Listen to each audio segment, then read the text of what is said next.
What you're about to hear isn't fiction. It's not a movie script. It's the chilling truth behind one of the boldest espionage operations in modern Africa. Picture this: a pristine white UN truck rolls into a remote compound in Burkina Faso. The sun scorches down. Dust swirls in the heat.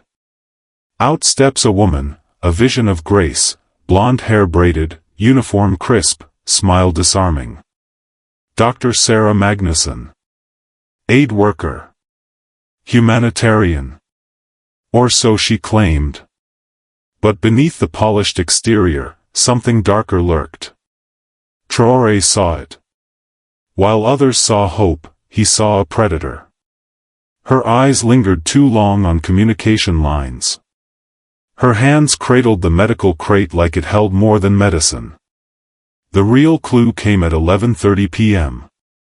A 7-minute transmission, maps of the compound, defensive positions, vulnerabilities, beamed straight to European satellites. This wasn't aid. This was a covert mission. Traoré had the proof. And by dawn, the mask would be ripped away. What happens next will shock you. Who sent her? What were they planning, and what would you do if a spy walked into your compound pretending to save lives, only to betray your nation? Stay tuned, because in this story, the line between savior and enemy is thinner than you think. Like, share, and subscribe, because what we uncover here, the world needs to know. The heat was brutal.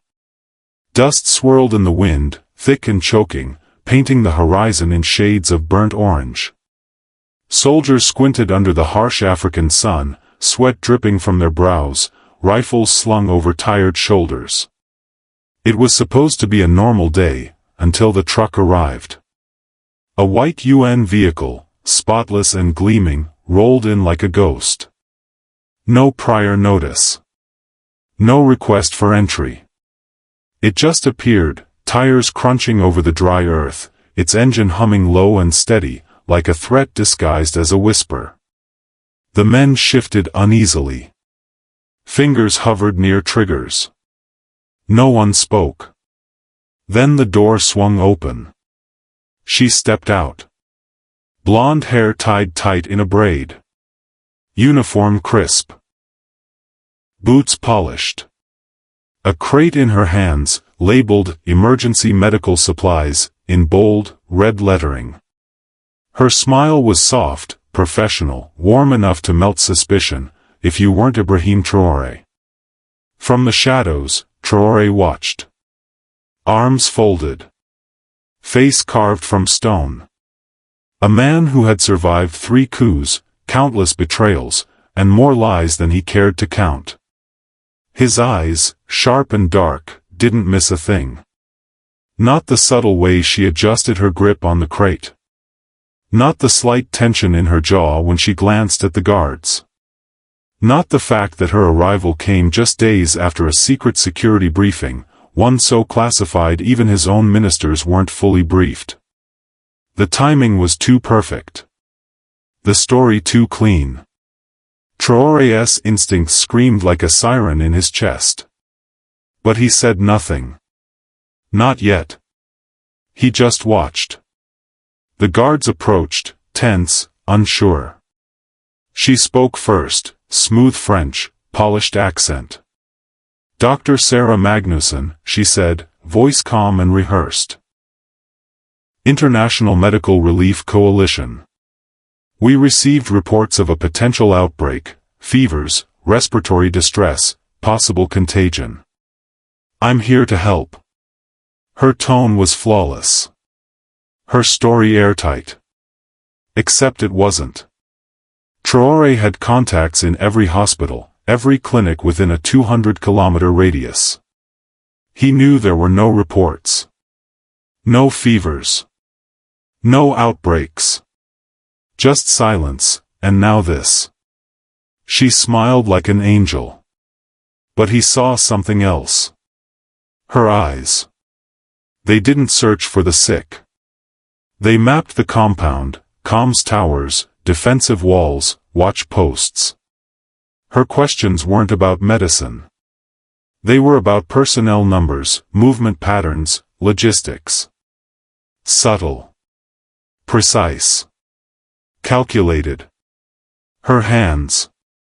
The way she cradled that crate, it wasn't how a doctor holds medicine. It was how a soldier protects sensitive cargo. Like it was a weapon. Or a trigger. Or a lie. Traoré's heart beat slow and heavy in his chest. He had seen it before, the mask of mercy used as a shield for war. Aid workers who weren't just here to help. Smiles that hid sharp edges. He didn't trust it. He didn't trust her. But for now, he let her move. Let her unpack. Let her think she was safe. Because Traoré knew, when you're hunting a snake, you don't strike too soon. You wait. You watch. You let it coil. And then you strike. Her arrival wasn't a coincidence. It was a test. A probe. A soft invasion wrapped in white plastic and a smile. And Traoré, Captain Ibrahim Traoré, the man who had outlived every betrayal, was ready. This wasn't just about him. It was about Burkina Faso's sovereignty.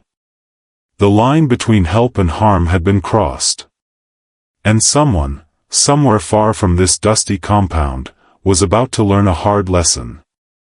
You don't walk into Traoré's house, wrapped in good intentions, and think you'll leave unchallenged. Not here. Not in Burkina Faso. Not under his watch. Ibrahim Traoré knew the art of patience. He had learned it the hard way. Through nights of gunfire, whispers in the dark, and betrayals that left scars deeper than any bullet wound. So, as Dr. Magnussen moved through the compound, he didn't stop her. Not yet. He just watched.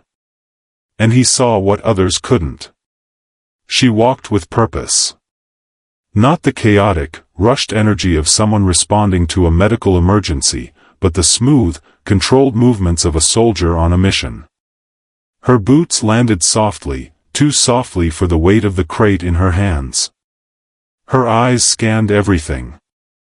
Not just the sick or injured, but the guards. The gates. The comms tower near the north wall. The generator room by the west barracks. Every glance was a calculation. A measurement. Traoré noticed. Every single one. She spoke with the soldiers, smiling like an old friend, asking about their health. But the questions were too sharp, too specific.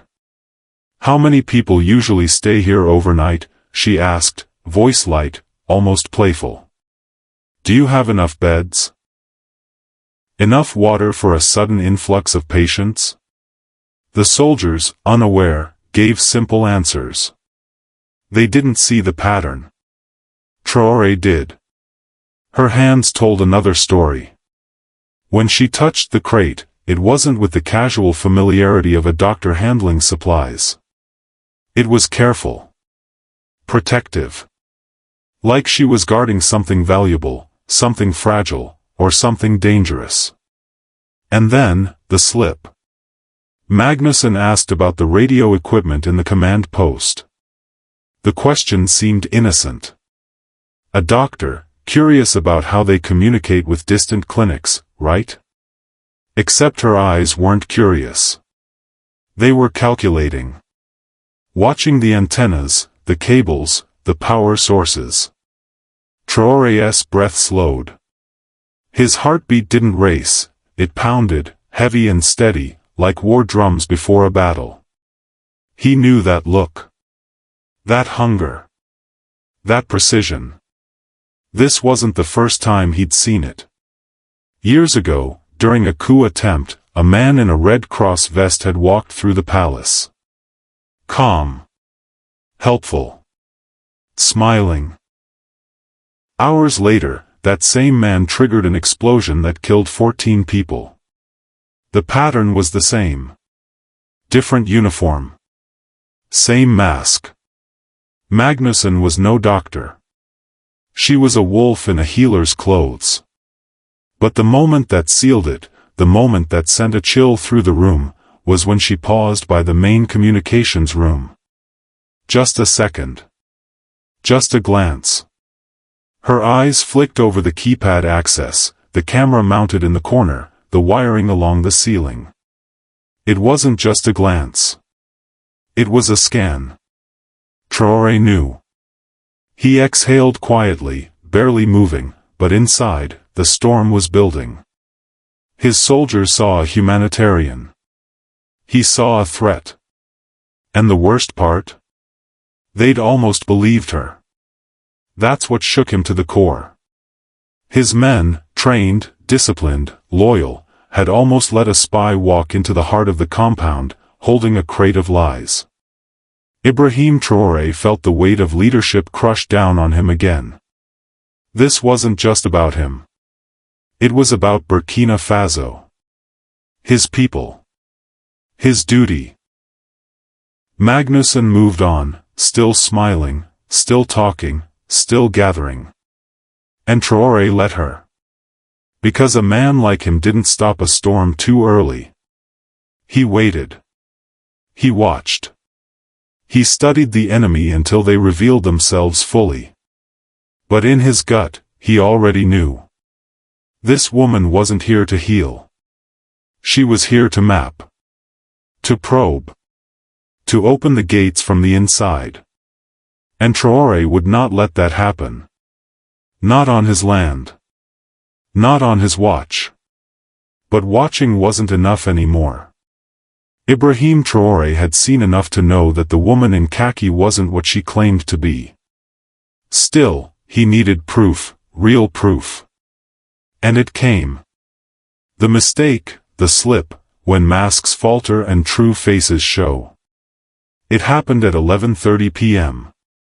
The compound was quiet. Too quiet. The air still, heavy, the kind of silence that feels like it's waiting to break. Soldiers were asleep in their bunks, rifles resting against walls. The desert wind whispered through the wires. The guards at the perimeter yawned, thinking it was just another night. But inside the operations room, Traoré sat in the dim glow of monitors. His eyes, dark and sharp, scanned the screens, fingers tapping slowly on the wooden desk. The radio crackled softly. The scent of stale coffee hung in the air. And then. The alert. A red flash on the screen. A pulse. Unauthorized signal detected. Traoré's posture shifted. His eyes narrowed. He leaned forward, muscles coiled tight. The room seemed colder suddenly, the glow of the monitors like a pale fire in the dark. The signal was coming from inside the compound. He clicked through the feeds, hands steady, breath slow. His officers stirred, sensing the shift. No words were needed. Traoré's focus locked onto the source. Guest quarters. Room 4. Magnussen. For 7 minutes, data streamed silently from her room. Not messages. Not health reports. No. This was different. This was maps of the compound, blueprints, defensive positions, troop numbers, vulnerable points, everything. And where did it go? Straight to a satellite, coordinates registered under a European intelligence consortium. Not aid. Not help. Espionage. In real time. Traoré's fingers gripped the desk hard enough to leave marks. His jaw tightened, but he didn't speak. He didn't have to. The officers watched him, waiting for orders, their eyes darting between the screen and their commander's face. "Save the transmission log," he said, voice low, steady. "Record everything. Timestamp it." The room snapped into action, but Traoré stayed still. Like a lion in tall grass, waiting to pounce. He stared at the blinking light on the monitor, the signal pulsing like a heartbeat. Her heartbeat. Her mission. He felt the weight of it, heavy as stone in his chest. Not just for himself. Not just for his men. But for every aid worker, every true doctor, every nurse who risked their life in war zones, now shadowed by the suspicion this woman had cast. A doctor? No. A spy. The betrayal burned. It wasn't just an attack on Traoré. It was an attack on Burkina Faso, on his sovereignty, on the very idea of aid as a force for good. He thought of the villagers outside the gates. The children they claimed to help. The sick who might never trust a doctor again. His stomach churned, but his mind stayed razor sharp. Cut the transmission, he ordered, eyes locked on the screen. Send the data to my secure line. The signal cut off, the blinking light stopped. Silence again. But the damage was done. The evidence was clear. The mask had slipped. Traoré sat back slowly, exhaling once, deep and long. He knew what had to come next. By dawn, he would confront her. Not with rage. Not with violence. But with cold, hard truth. He would lay it all out, piece by piece, fact by fact. Let her deny it if she dared. Because now, Ibrahim Traoré had the proof. And the world was about to see it too. Morning broke over the compound like a slow burn. The sky glowed red-orange, the air already heavy with heat. Soldiers stirred from their bunks, boots scraping across the dirt, metal clinking as weapons were slung over shoulders. The scent of strong coffee filled the air. It looked like any other day. But inside, something had shifted. The storm was coming. And at the center stood Ibrahim Traoré, silent, steady, and ready. He walked toward the medical station, flanked by two of his most trusted officers. Their faces were tight, jaws set, eyes alert. No one said a word. The only sound was the crunch of boots on gravel, each step a drumbeat of what was about to unfold. Inside, Dr. Magnusson was busy. She had set up what appeared to be a mobile diagnostic station, medical equipment neatly arranged, charts pinned up, supplies laid out in perfect order. She looked up as they entered, her smile bright, professional. "Good morning, Colonel," she greeted, voice warm, polished. "I'm ready to begin screenings whenever your personnel are available." Traoré nodded slowly, his face unreadable. His officers stood behind him, watching her closely. The air felt heavier than the desert heat outside. Traoré's gaze swept over the room, at the devices neatly lined up, at Magnusson's crates sitting on the table, at the woman herself, who radiated the calm confidence of someone sure of her cover. But she didn't know. Not yet. He let the silence stretch. The seconds ticked by, slow and sharp. Then his voice, low and controlled, "Doctor, before we begin, I wonder if you might help me understand something about your equipment." Her smile didn't falter. "Of course, Colonel. What would you like to know?" Traoré took a step forward, his presence filling the space like a shadow cast across the sun. "I'm curious about the device you assembled last night at exactly 11:30 p.m. His tone was casual, almost soft. The one with multiple antenna arrays that transmitted data for 7 minutes to a European satellite network. The shift was instant. So quick, so slight, you'd miss it if you weren't watching for it. A flicker behind her eyes. A flash of calculation. The smile stayed, but the warmth drained from it, replaced by something else. Something colder. "I'm not sure what you mean, Colonel," she replied, voice steady, but her hands twitched ever so slightly near the table's edge. Traoré took another step. Deliberate. Unrushed. His officers moved with him, like a closing net. He reached the crate. Piece by piece, he began removing the top layer, bandages, gloves, vials. His hands were slow, almost reverent, as if paying respects to real medical workers. And then, beneath the supplies, the truth emerged. Cables. Transmitters. Microantennas. Covert gear disguised under the mask of medicine. Magnuson's face tightened, her breath catching for just a moment.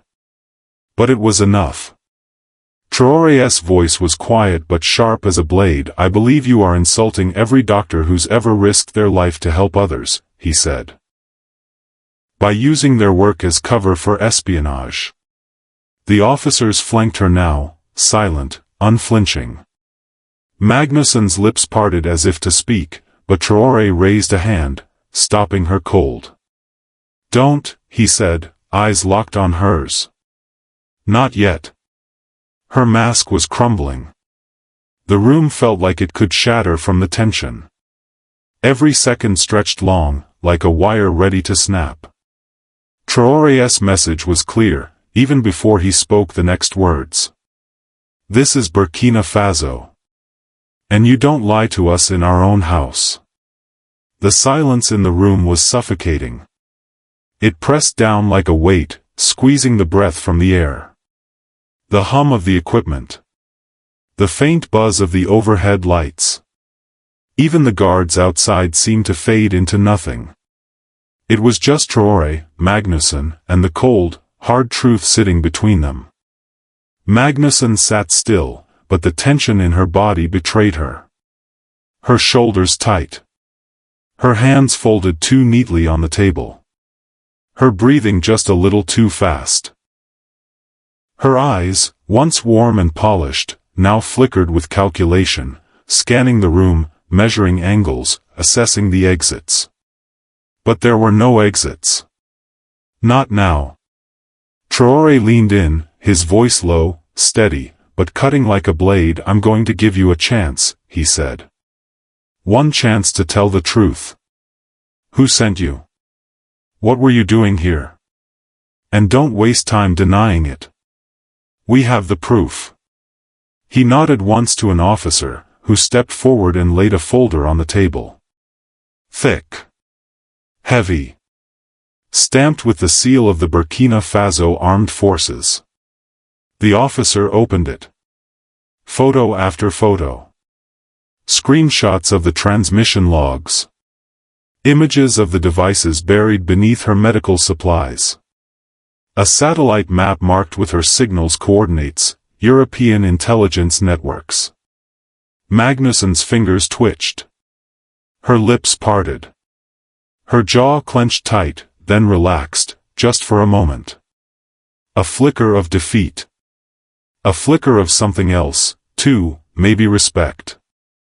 Traoré watched her like a hawk, every twitch, every breath. Finally, she spoke. Her voice wasn't smooth anymore. It was lower, hoarse, like the weight of what she had to say was choking her. "My name is Sarah Magnuson. Yes, I'm a doctor. I've worked with aid organizations for years. But that's not why I'm here."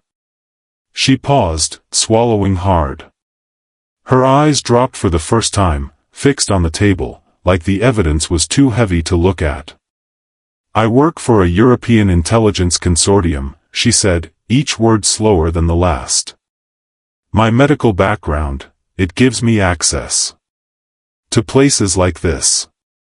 Places where normal agents can't go." Traoré's expression didn't change. No satisfaction. No rage. Just the steady gaze of a man who had seen too much to be surprised anymore. "What was your mission?" he asked, voice quiet. Magnuson exhaled, a shaky breath that seemed to drain the fight from her body. "I was tasked with mapping your defenses. Counting your men. Documenting your supply lines, your equipment. Finding your weak points. Preparing for possible future operations. The words hung in the air like a poison. Traoré didn't flinch. His hands rested lightly on the table, but his posture was steel. Future operations of what nature? He pressed. Magnussen hesitated, her eyes narrowing slightly, the mask slipping back into place, but it was too late. The crack had been exposed. I wasn't told, she said. They don't tell operatives like me everything. My job is to gather intel. That's it. Her voice was softer now. Tired. Traoré nodded slowly, the pieces clicking into place. The implications were clear. This wasn't just a one-off mission. It was a test run, a probe for something bigger. The room felt colder. The air sharper. This wasn't just about one woman. It wasn't even about one operation. It was about a system, a network, that used doctors as spies, aid workers as infiltrators, and the trust of the vulnerable as a weapon. And Traoré knew, this had to end. He straightened, looking down at Magnussen, his voice steady but laced with iron. You may have come here as a doctor. But today, the world will know you as a spy. The truth was out. There was no going back now. Magnussen sat slumped in the chair, her polished smile gone, her hands folded tight, as if holding on to the last threads of her cover. The air in the room was electric, heavy, thick with the weight of what had just unfolded. Ibrahim Traoré stood tall, the proof laid bare before him. The devices. The transmission logs. The confession. It wasn't just her story that had unraveled. It was the entire illusion, that aid workers could be trusted without question, that foreign hands didn't have ulterior motives in Africa. This was bigger than Magnussen. Bigger than any one mission. This was a message to the world. Traoré turned toward the cameras, his voice measured, sharp as a blade cutting through fog. Let this be clear, he said. This is not just a crime against Burkina Faso. This is a crime against humanity itself. He lifted the CR.